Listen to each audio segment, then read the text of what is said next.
Ehsan Sheikh, born in 1979, hails from Gulbarg.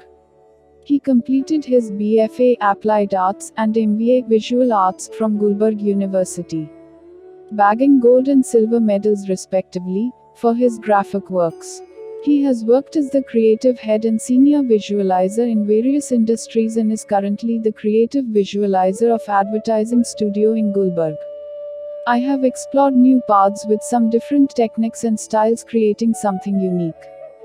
Getting a good response and acceptance of the art form, even from people who do not understand the language, gave me the courage to explore more.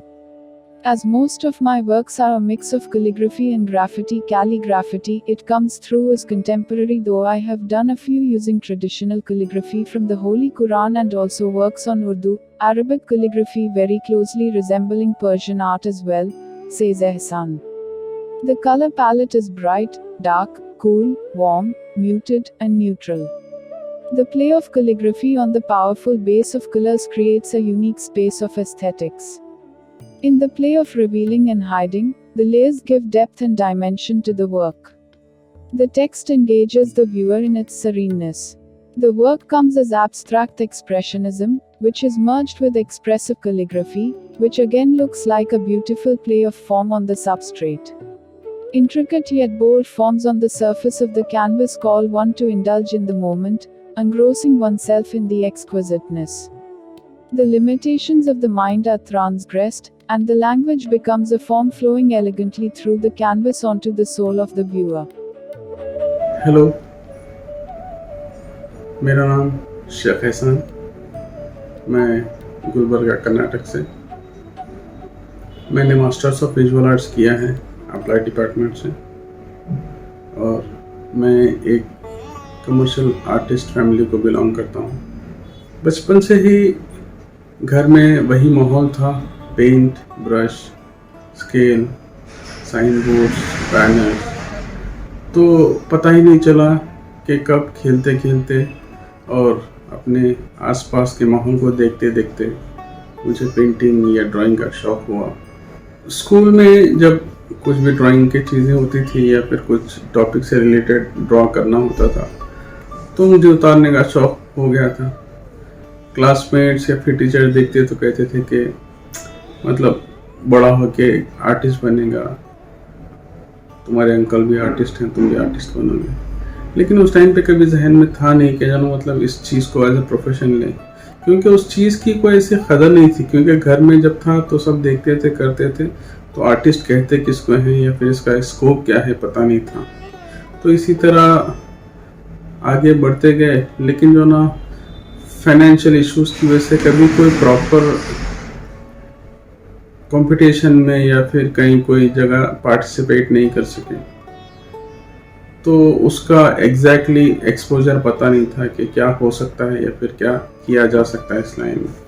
मेरी 10वीं के बाद मैंने अपने daddy से पूछा कि मैं फाइन आर्ट करना चाहता हूँ, लेकिन उनकी तरफ से कोई पॉजिटिव रिस्पांस नहीं आया, क्योंकि उन दिनों वो अब्रॉड हुआ करते थे। क्योंकि उन्होंने देखा था कि कमर्शियल आर्टिस्ट में उनके 2 भाई थे, मतलब ऐसा कुछ ज़्यादा एक्सपोजर नहीं था, तो वो चाहते थे मुझे कि मैं इंजीनियरिंग करूं। मैं हाफ हार्टेडली 11वीं और 12वीं किया साइंस से, लेकिन उतने अच्छे एकेडमिक्स स्कोर नहीं कर पाया, जिससे डैडी को लगा कि नहीं, अगर इसको कुछ करना है तो करने दिया जाए। उसके बाद मैंने 12वीं के बाद फाइन आर्ट्स में एडमिशन लिया, जैसे कि कमर्शियल आर्ट से बिलोंग करने के बाद के हिसाब से मुझे अप्लाइड डिपार्टमेंट का एक शौक़ हुआ, क्योंकि पेंटिंग उतना ज़्यादा मुझे फैसिनेट नहीं कर पाई और स्कल्पचर का तो करने का कोई सवाल ही नहीं बना था। फाइन आर्ट के 5 साल बहुत अच्छे गुजरे, अच्छा रिस्पांस मिला, अच्छा सीखने को मिला। लेकिन उन दिनों मैं कॉलेज या फिर एक्स्ट्रा करिकुलर एक्टिविटीज़ में ज़्यादा पार्टिसिपेट नहीं कर पाता था, क्योंकि अपनी जिम्मेदारी थी। अपना खुद का स्टूडियो हो चुका था, तब तक मैंने काम करना शुरू कर दिया था। तो बिल्कुल अपना प्रोजेक्ट का जो भी काम है लेके आए और अपने ऑफिस पे या फिर शॉप पे बोलिए वहाँ पर कर लिए। तो इस तरह से जो ना थोड़ा सा टाइम कम ही दे पाया, मैं उतना ज़्यादा कुछ टाइम नहीं दे पाया था सर। मेरे फाइन आर्ट के बाद मुझे पता चला कि अप्लाइड आर्ट के लिए कंप्यूटर का जानना या फिर कंप्यूटर का सीखना बहुत ज़्यादा ज़रूरी है। तो उसके लिए मुझे हैदराबाद जाना पड़ा, जहाँ पर अरेना मल्टीमीडिया नाम से एक नया मल्टीमीडिया इंस्टीट्यूट शुरू हुआ था। वहाँ से मैंने मल्टीमीडिया स्पेशलाइजेशन का कोर्स किया, फिर वापस आया अपने वतन, फिर मैंने मास्टर्स ऑफ विजुअल आर्ट्स किया। उसके बाद मेरे जहन में था कि मतलब मास्टर्स करने के बाद कुछ नया किया जाए या फिर कुछ बड़े कैनवस पे किया जाए, क्योंकि साइन बोर्ड तो हम तब भी बना रहे थे जब हमारे पास डिग्री नहीं थी या फिर कुछ नहीं था। तो उसके लिए मुझे बेंगलोर जाने की कोशिश करनी शुरू कर दी। तो बेंगलोर जाने के बाद मैं बहुत से जॉब्स, बहुत सी कंपनीज में काम किया, जैसे कि माँ बोजेल करके एक बहुत बड़ी एड एजेंसी थी एक ज़माने में अपनी। तो माँ बोजेल में काम किया, रिटेल इंडस्ट्री में काम किया और फार्मा इंडस्ट्री में काम किया, फिर इवेंट इंडस्ट्री में काम किया। इतना सब करते करते मुझे कहीं ना कहीं मेरे जहन में था कि ये जो हो रहा है या फिर मैं जो काम कर रहा हूँ, इससे तो मतलब मेरा खर्च या फिर मेरी चीज़ें तो हो जा रही हैं, लेकिन मेरे अंदर का जो एक कलाकार या फिर एक आर्टिस्ट है वो सेटिस्फाइड नहीं है। तो ये बात हमेशा मेरे जहन में रहती थी। फिर उसके हिसाब से जो ना मैंने सोचा कि कुछ किया जाए, लेकिन बिजी शेड्यूल की वजह से कुछ हो नहीं पाता था। फाइनली 2013 में 8-10 साल सर्विस करने के बाद मैंने बेंगलोर को क्विट कर दिया, बेंगलोर या फिर अपनी कॉर्पोरेट जॉब को क्विट कर दिया। फिर वापस अपने वतन आया, अपना खुद का एक सेटअप स्टार्ट किया। ये ऑफिस आप जो देख रहे हैं, छोटा सा स्टूडियो है जहाँ पर कमर्शियल आर्ट भी होता है, पेंटिंग्स होती है, डिज़ाइंस होते हैं, प्रिंटिंग होती है, इंटीरियर डिज़ाइनिंग होती है। यहाँ आने के बाद मैंने जब कारोबार शुरू किया तो मुझे अपने कारोबार के सिलसिले में ट्रैवल करना बहुत पड़ता था, और मुझे वैसे भी ट्रैवल करने का बड़ा शौक़ है। तो उस हिसाब से मुझे सऊदी अरब, थाईलैंड और दुबई जाने का इत्तेफाक हुआ। दुबई में मुझे कुछ गैलरीज या फिर आर्ट इवेंट्स या फिर एग्जीबिशंस घूमने का इत्तेफाक हुआ, जहाँ से मुझे लगा कि मुझे कुछ करना चाहिए, क्योंकि वहाँ पर पहली मर्तबा मैंने देखा कि कैलीग्राफी में पेंटिंग का काम किया गया था। वो मुझे बहुत ही अच्छा लगा और मुझे लगा कि ये एक चीज़ है जो हम कर सकते हैं या फिर मैं कर सकता हूँ, क्योंकि मुझे कैलीग्राफी का बहुत पहले से शौक़ था। सीखा नहीं था, लेकिन being in a commercial art family brush का इस्तेमाल करके कभी लिखा करते थे। उर्दू, इंग्लिश, हिंदी, तेलुगु तक मैंने लिखा है, तो वो एक शौक़ था मुझे। दुबई से आने के बाद वो शौक़ मेरा सर चढ़ के बोलने लगा, इसीलिए मैंने बहुत सारा मटेरियल ख़रीद के लाया, brush, canvas, material, calligraphy pens. लेकिन मेरे पास कोई परफेक्ट पिक्चर नहीं था कि मुझे करना क्या है। मुझे था कि सब मुझे पेंटिंग करनी है, लेकिन मेरे पास ये नहीं था कि मुझे किस लाइंस पे, किस दिशा में पेंटिंग करनी है। तो एब्स्ट्रैक्ट करके या फिर ऐसे वैसे करके मैंने बहुत कैनवस ख़राब कर दिए, जिसकी वजह से मैं खुद ऑलमोस्ट डिप्रेशन में चला गया कि मुझे आता तो है नहीं कुछ, इसके लिए जो ना मतलब बेकार का मटेरियल ख़राब कर दिया मैंने। तो वो सब मटेरियल एक तरफ रख के मैंने फिर अपनी नॉर्मल लाइफ, अपना नॉर्मल काम शुरू कर दिया। उसके बाद आया 2020 का लॉकडाउन। तो सामान तो वैसे ही घर पे था और लॉकडाउन लग गया था, तो मैंने ऐसे ही घर पे बैठे बैठे वाइट पेपर्स पे कैलीग्राफी या फिर इंग्लिश में ब्रश पेन से लिखना शुरू कर दिया। तो उन दिनों टिकटॉक ऐप हुआ करता था, टिकटॉक ऐप पे कुछ वीडियोस अपलोड करता था मैं, मतलब देखने के लिए कि लोग रिएक्ट कैसे करते हैं, इसको लेते कैसे हैं। 1 महीने 2 महीने तक ऐसा चला, लेकिन उसके बाद मेरा प्रोफाइल और मेरे कुछ वीडियोस क्लिक हो गए, वायरल हो गए, जिससे मुझे बहुत ज़्यादा पॉपुलैरिटी भी मिली और फॉलोअर्स भी मिले, व्यूज़ भी मिले और लोग जानने लगे मुझे। शायद जब टिकटॉक बैन हुआ तब तक मेरे 1.5 लाख फॉलोअर्स और करीब 60 लाख 6 मिलियन ऐसे कुछ व्यूज आ चुके थे मेरे पास। तो वो हिसाब से जो ना मुझे अच्छा लगा कि मुझे शौक़ होने लगा कि कोई चीज़ है मेरी जो लोगों को पसंद आ रही है, लोगों से कनेक्ट हो पा रही है। तो मुझे लगा कि ये चीज़ है जिसको मुझे कैरी करना चाहिए नेक्स्ट लेवल पे। लेकिन ये सब चल ही रहा था कि टिकटॉक अचानक रात रात बैन हो गया।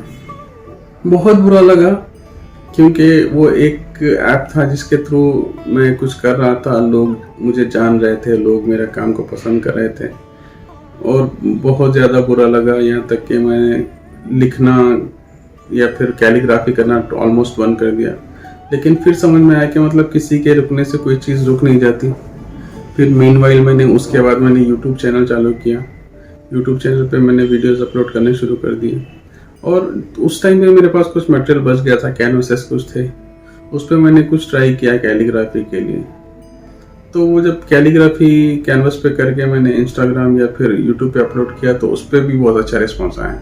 तो मुझे और हिम्मत मिली, तो जिसकी वजह से जो ना ये काम और आगे बढ़ता गया।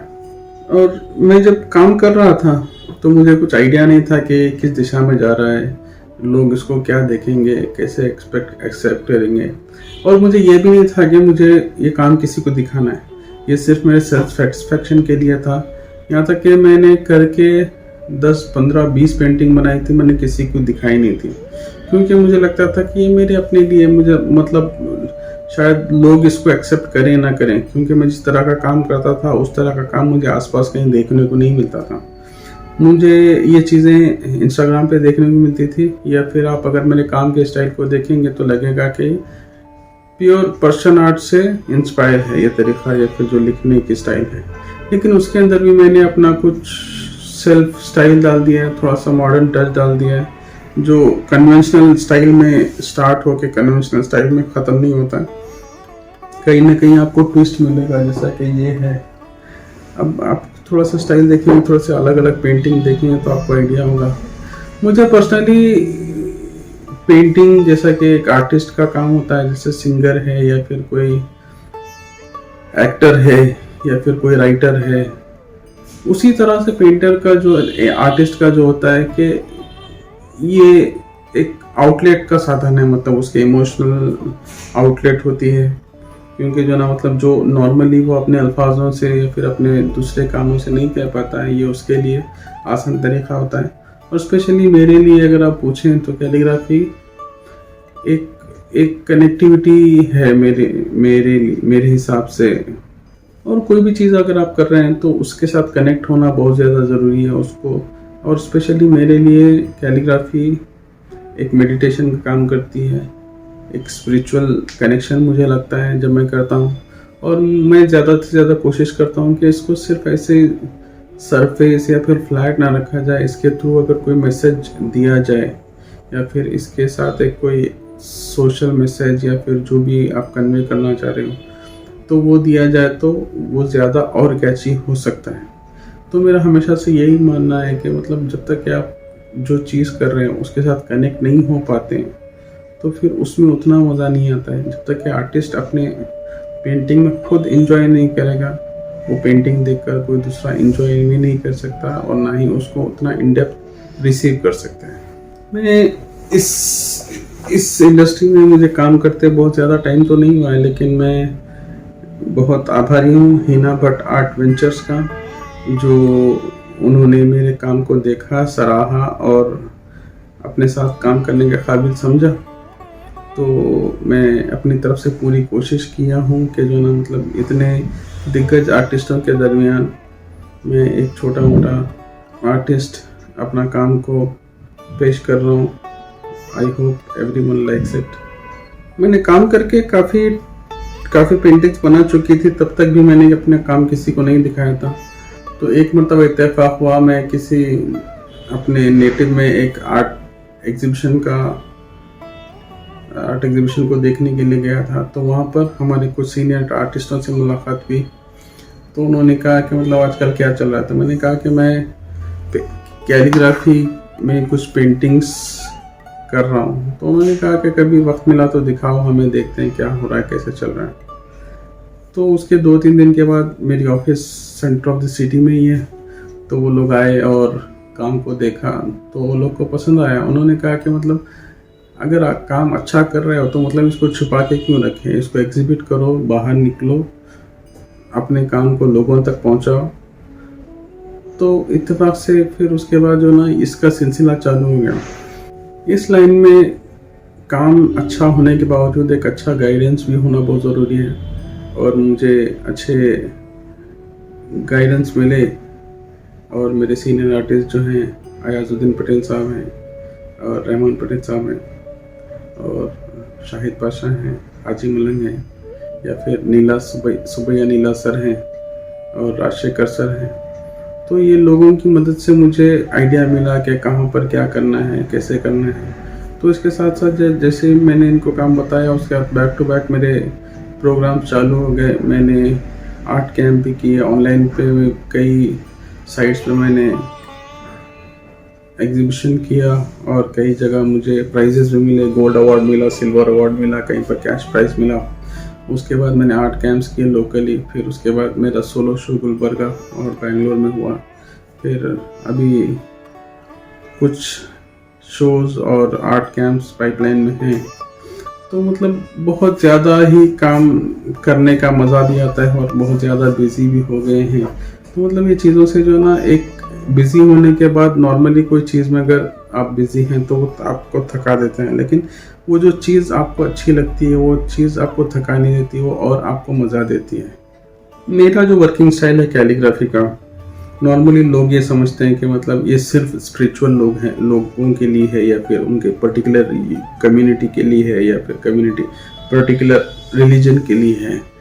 ये वैसे नहीं है, क्योंकि मेरा जो वर्किंग स्टाइल है, अभी ये अगर आप काम देखेंगे मेरे जो पीछे रखा हुआ है, तो इसमें बिल्कुल उर्दू के स्क्रिप्चर हैं, लेकिन इसके अंदर वो भी उर्दू पढ़ने वाला भी कुछ नहीं पढ़ पाएगा।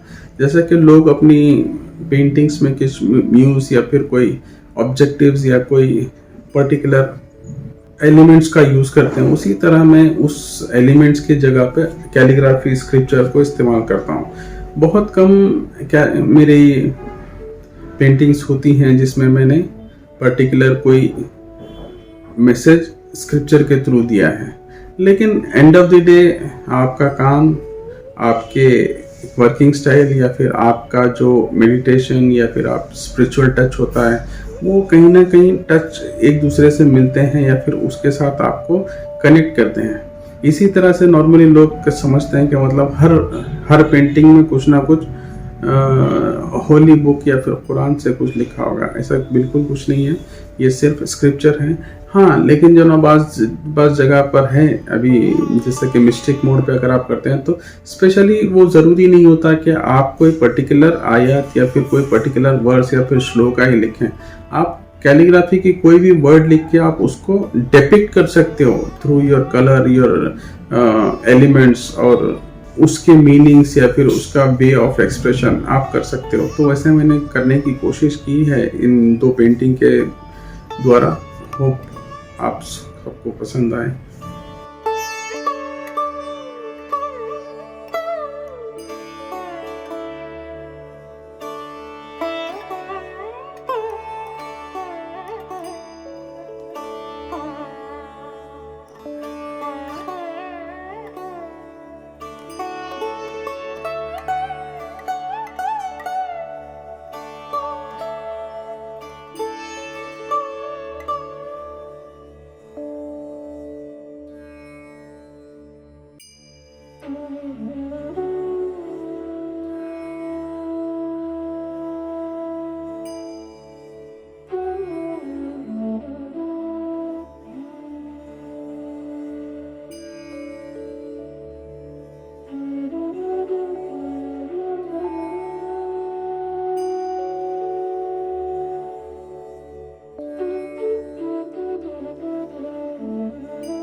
है।